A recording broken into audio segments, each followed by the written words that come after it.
ஏன் நம்ம கேள்வி கேட்காம கடவுளா மாத்துறோம் அப்படிங்கிற அடிப்படை சிந்தனை நமக்கு வேணும் அப்படிங்கிறது தான் ஒரு காமன் பாயிண்ட் ஆஃப் வியூல இருந்து நம்ம சொல்ல வந்த விஷயம். அப்போ யோசிச்சு பாருங்க, நம்ம கூடவே தான் இருக்காங்க, நம்ம கூட பல வருஷம் டிராவல் பண்றாங்க, நமக்காக ஒரு ஹவுஸ் கீப்பிங் வேலை செய்யறாங்க. நம்மளால முடியாததுனால தான் அவங்க கிட்ட உதவி கேட்டு அவங்க நமக்கு வேலை செய்யறாங்க. அவங்க கிட்டயே ஒரு நாள் 2 நாள் வரலன்னா சம்பளம் பிடிப்பேன்னு சொல்ற நாம எங்கேயோ உட்கார்ந்துகிட்டு யார் மூலமாக கான்டாக்ட் பண்ணி நான் இதை செய்வேன்னு வாக்குறுதி கொடுத்து நமக்கு தலையாய வேலைக்காரங்களா வருகிற எம்எல்ஏ எம்பிக்களை ஏன் நம்ம கடவுளா நடத்தணும்? ஏன் அவங்க காலில் விடணும்? என்கிட்ட சம்பளம் வாங்குறதுல நீ மாசம். அப்போ அரசு பணியாளர் சம்பளம் அவங்க பேர்லயே இருக்கு, பணியாளர்கள் மக்கள் சேவை செய்வதற்காகத்தான் அவங்களுக்கு நம்ம சம்பளம் கொடுக்குறோம். ஒரு அரசு பணியாளர் அவங்களுடைய அடிப்படையா ஒரு 220 நாள் 200 நாள்ல இருந்து 220 நாள் வேலைக்கு வந்தா போதும் அவங்களுக்கு 365 நாள் சம்பளம், 52 சண்டே, அது அன்னில அவங்களுக்கு மெடிக்கல் லீவ் இருக்கு, அவங்களுக்கான வசதிகள் இருக்கு, ரிட்டையர்மெண்ட்டுக்கு அப்புறம் செட்டில்மெண்ட் இருக்கு. இவ்வளவும் நம்ம வரிப்பணத்துல இருந்து கொடுக்கும் பொழுது ஒரு அதிகாரியை ஏன் நம்மளால கேள்வி கேட்க முடியல? ஏன் அவங்க அந்த சுப்பீரியாரிட்டி எடுத்துக்கிட்டாங்க?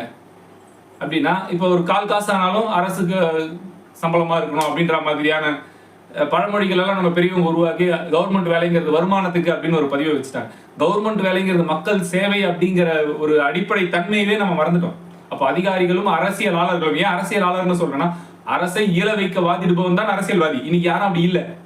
அவங்க சொந்த இயந்திரத்தை இயல வைக்கிறதுக்காகத்தான் அரசியல் ஆள்றாங்க.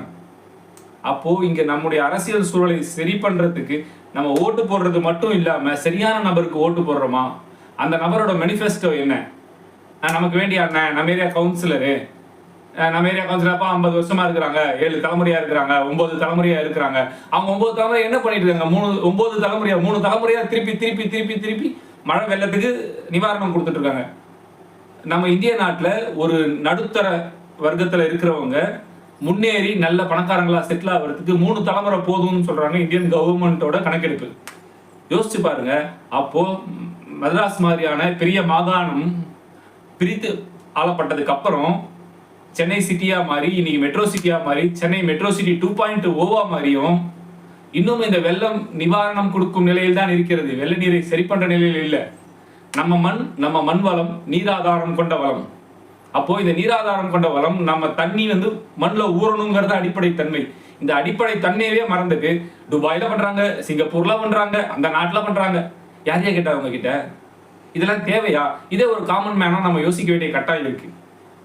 உதாரணத்துக்கு பாத்தீங்கன்னா அந்த ஊர்ல காவா போட்டாங்கப்பா, நான் அந்த மாதிரி காவா போட்டேன், அந்த காவா ஒழுங்கா போட்டோமா? அதுல தண்ணி போகுதா? இல்ல.